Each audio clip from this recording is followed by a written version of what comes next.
करते. खरं तर ज्या वयात मौल्यांचा खेळ मांडून संसाराची तालीम करण्याकडे दंग असतात, त्या वयात तलवारीची मोठे घट्ट पकडण्यात दंग असणाऱ्या मासाहेब जिजाऊ यांना माझा मानाचा मुजरा. मासाहेब जिजाऊ यांचा जन्म बुलढाणा जिल्ह्यातील लखुजीराव जाधव व म्हाळसाराणी यांच्या पोटी 12 जानेवारी 1598 रोजी झाला.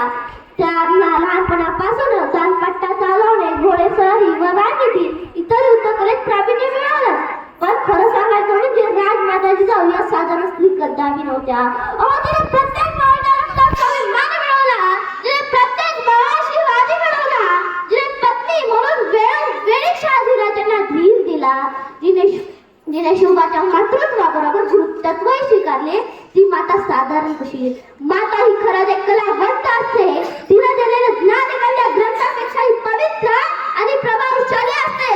ती आपल्या मुलाला घडवण्याची कामगिरी करत असते. ती कामगिरी जिजा मातेने केली होती.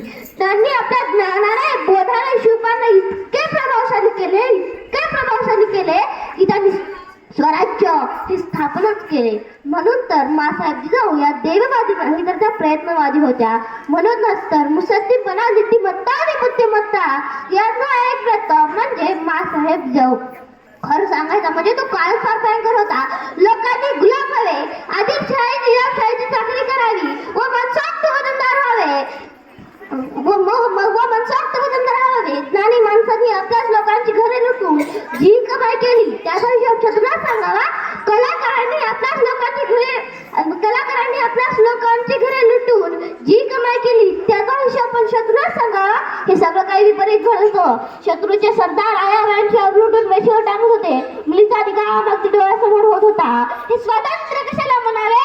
विसरून गेलेला समाज अगदी निमूटपणे अत्याचार सहन करत होता. शेतकऱ्यांची अवस्था महाभयंकर. पिकवा आपण पण तंगी मात्र दाक्षाने भरावी, घाम गाळावा आपण पण पोट भरू नये, अशी ही शेतकऱ्याची दयनीय अवस्था मासाहेबांना बघत होती. यांना यांच्या विरुद्ध लढणारा वीर पाहिजे होता आणि त्याला संस्कारही तसेच पाहिजे होते. हे मासाहेब जाणून होत्या आणि ते संस्कार कसे होते हे मी तुम्हाला एका प्रसंगावरून सांगू शकते. बंगळूरच्या जहागिरीवरती आदिलशहाच्या दरबारात शहाजीराजे होते. शहाजीराजे तिकडे असताना लहान शिवराय पुण्यात होते आईसोबत, जिजाऊंसोबत. एका दिवशी शहाजीराजाचं पत्र आलं आणि जिजामाता संघात पडलं, मला शिवाजीला बघायचंय. ते पत्र हातात पडल्याबरोबर जिजामातांनी लहानग्या शिवाजीला घेतलं आणि बंगळूरच्या दिशेने काही गाव करत गेले. बंगळूरच्या जहागिरीवर पोहोचले. त्याचं स्वागत झालं, ओवाळलं. बापाची पोराची भेट झाली. छत्रपती शिवाजी महाराजांची आणि शहाजीराजांची भेट झाली. शहाजीराजांनी त्यांना हत्ती दाखविले, घोडे दाखविले, तोफा दाखविल्या. नाही त्या गोष्टी दाखविल्या आदिलशहाच्या दरबारातल्या. आणि एक दिवस रात्रीची वेळ होती. रात्रीची दिवे लावण्याची वेळ होती. शिवराय कुठे दिसत नाही. म्हणून सरदाराला सांगितलं मासाहेबांनी, म्हणे जा बघू दे शिवराय कुठे आहेत. तो सरदार जितक्या वेळाने गेला तितक्याच वेगाने परतला आणि सांगितलं मासाहेबांना, मासाहेब बाजूच्या एका खोलीत नृत्यांगना पाय चाळ घालून असलीये. सगळे तिला पाहत आहेत आणि शिवबा देखील तिलाच पाहतो. साहेब आमच्या साहेब म्हणले नाही, छत्रपती शिवाजी महाराजांच्या साहेब म्हणले नाही, मला शिवबा बघतोय म्हणून त्याला बघू द्या. त्याच क्षणी उठला, विजेला कलकात आणि धावत गेला. नृत्यांगना नाचत होती, तिला भेदर पुढे सरसावल्या. नृत्य व्हायचे थांबले, वाजायचे थांबली आणि तिला भेदर पुढे सरसावल्या. आणि बाबाच्या बगलीत बसलेल्या लहान शिवाजीला आधी बाजूला काढले. तेवढा समाजात खाली वाजवले. त्या डुगडुगल्या डोळ्यानं शिवाजी नाईला विचारलं, अहो साहेब तुम्ही आम्हाला मारलात. आमचं म्हणणं नाही तुम्ही आम्हाला मारू नका, तुम्ही आम्हाला मारलं ते आमच्या हिताकरिता, हे कळते आहो साहेब. पण एक सांगा, सारा समाज बघतो, या नगरीच्या राजा आदिलशहा बघतोय, सरदार बघतात, राष्ट्र बघतात. एवढंच काय आहो साहेब, आमचा जन्मदाता बाप सुद्धा या बाईला बघतोय. मग तुमच्या शिवबाला न बघण्याचं कारण काय? त्यावेळी मासाहेब जे म्हणजे ते स्वराज्य होण्यासाठी फार महत्वाचं होतं. त्या म्हणाल्या, शिवबा साऱ्या जगाला पाहिलं तर पाहू द्यायला नसणार दिला, पण आमच्या शिवबाला न बघण्याचं कारण आहे. आम्हाला आमचा शिवबा घडवायचा आहे. आम्हाला आमच्या स्वराज्यातलं बाय वाचवणार नाही तर बाय वाचवणार शिवाजी घडवायचा आहे. म्हणून मला असं वाटतं, जगात अनेक राजा होऊन गेले पण त्याच्या दरबारात काही नसले नाही. असे एकटेच माझे शिवराय होऊन गेले. मासाहेब जिजाऊ यांनी जसे त्या पण शूरवीर होत्या. स्वराज्य स्थापन करणारे छत्रपती शिवाजी महाराज आणि त्यांच्या आई जिजामाता या उत्तर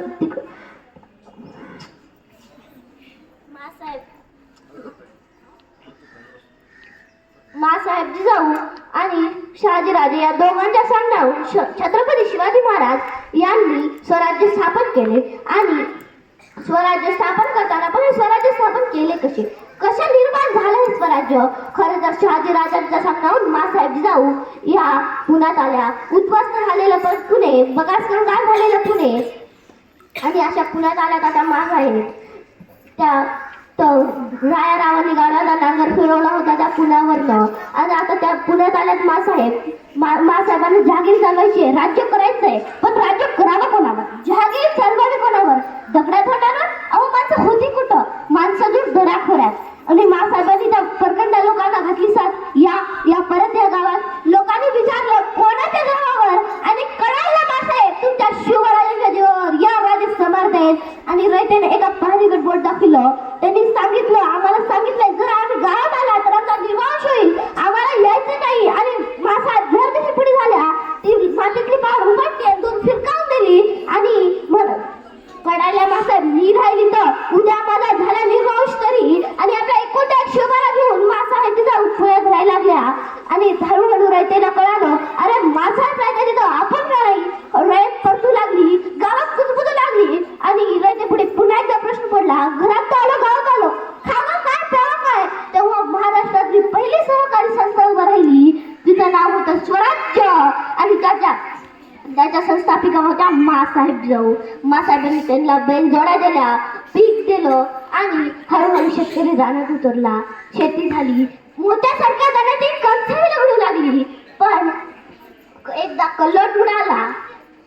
आजूबाजूच्या जनावरांतली रानजनावर येऊ लागली, उभं पीक नाचू लागली. पण मग शेतकरी धावत मासाहेबांकडे गेला आणि म्हणता, मासाहेब मोत्यासारख्या जनाची कंस लगडली, पण जनावर छान मारतात. मासाहेबांना कळून चुकलं, पीक जगलं तर शेतकरी जगेल, शेतकरी जगला पाहिजे. आणि त्या दिवशी मासाहेबांच्या विलक्षण बुद्धीतून एक विलक्षण युक्ती बाहेर पडली. मासाहेबांनी आजूबाजूच्या गावात दंडी, जो कोणी शेतात उच्छाद मारणाऱ्या जनावरांचा शिकार करेल त्याला सोन्याला कडे दिलं जाईल. आणि गावागावातून तरणे पोरं बाहेर पडू लागली, शेताभोवती पहारा देऊ लागली. एखादं जनावर फुसफुसताना दिसलं त्याच्यावर झेप पडायला लागली, त्याचा मुसळा आवडायला लागली, शेपटी तोडायला लागली, दाखवायला मासाहेबांकडे घेऊन यायला लागली, सोन्याचं कड मिळवायला लागली. मासाहेबांनी एका दगडात 2 पक्षी मारले. एक पिकांचं लक्षणी झालं, 2 स्वराज्यासाठी महत्वाची असलेली मावळ्यांची मांजराही आपोआप गोळा झाली. आणि एका दिवशी रात्री 1:30 प्रहर होता. लाल महान शांत मासाहेब झोपल्या होत्या. तेवढ्यात 5-6 पोळ्याचा गळका ऐकू आला. तेवढ्यात भारीकडे धावत गेला आणि त्यांना विचारलं, काय र? तेवढ्यात एकट्याने बाण खातो म्हणालं, मासाहेबांशी भेटायचंय. का र? मासाहेबांनी जोडली गेली जवळ, जो काही जनावरचा शिकार करेल त्याला सोन्याचं कडे दिलं जाईल. हे काय जनावर घेऊनच आलं? तो पहाऱ्याकडे एकदा त्या पोराकडे आणि एकदा त्या जनावराकडे बघितलं आणि म्हणाला, अरे पण आता मासा झोपला होता, उद्या ये सकाळी की. ते पोर म्हणाला, नाही मासाहेबांशी भेटायला तर जाणार नाही. अरे याला खुडाला का? मासा झोपला ना का? रात्री 1:30 वाजला, सकाळी की. नाही मासाहेबांशी भेटायला जाणार नाही. पोरं ऐकायला तयार नाही. तेवढा ते गोंधळातून मासाहेब स्वतः जाती राहायचा झाला आणि विचारलं, काय र? तेवढ्यात एक सरने बाळ करतो म्हणालं, मासा तुम्ही दौड दिली ना, जो काही जनावर शिकार करेल त्या सोन्याला कडे दिलेलं जाईल. हे काय जनावर घेऊन चाललं? तो मासाहेबांनी त्या पोराकडे त्या जनावराकडे भेटल्यात म्हणाल्या, अरे पण आम्ही दौडीत असंही सांगितलेलं की सगळं जनावर दाखवायची गरज नाही, फक्त शेपूट आणि तरी चालेल. ते पोराला मार खाली घातले म्हणाला, मासा ते ध्यानातच नाही राहिलं बघा. आणि काय रे, सकाळी आला असलास तर काय मित्राकडे तिकडे दिलं नसतं? एवढं जसं ऐकलं तर त्या पोराच्या डोळ्यातून खळखळ पाणी यायला लागलं. त्याला हुंका फुटला. आलेला हुंका दाबत ते पोर मासाला म्हणाला, मासा सोन्याचं कडं मिळावं म्हणून नाही आलो. मासा तुमच्या कौतुकाने थाप पाठीवर पडावी म्हणून आलो. मासा तुमच्या कौतुकाने थाप पाठीवर पडली ना तर 10 हातीचा बळ येतं. सोन्याचं कडं नको मासा. ह्या जनावरांची शिकार केली सोन्याचा कडे नको मासा तुझ्या कौतुकाची थांब माया पाठीवर पुढच्या. मासा पुढं झाल्या, त्याचे डोळे पुसले. त्याला विचारलं, नाव काय रे तुझं? तसं ते पोर म्हणाला, टाटा टाटा ते माणसाला उमरात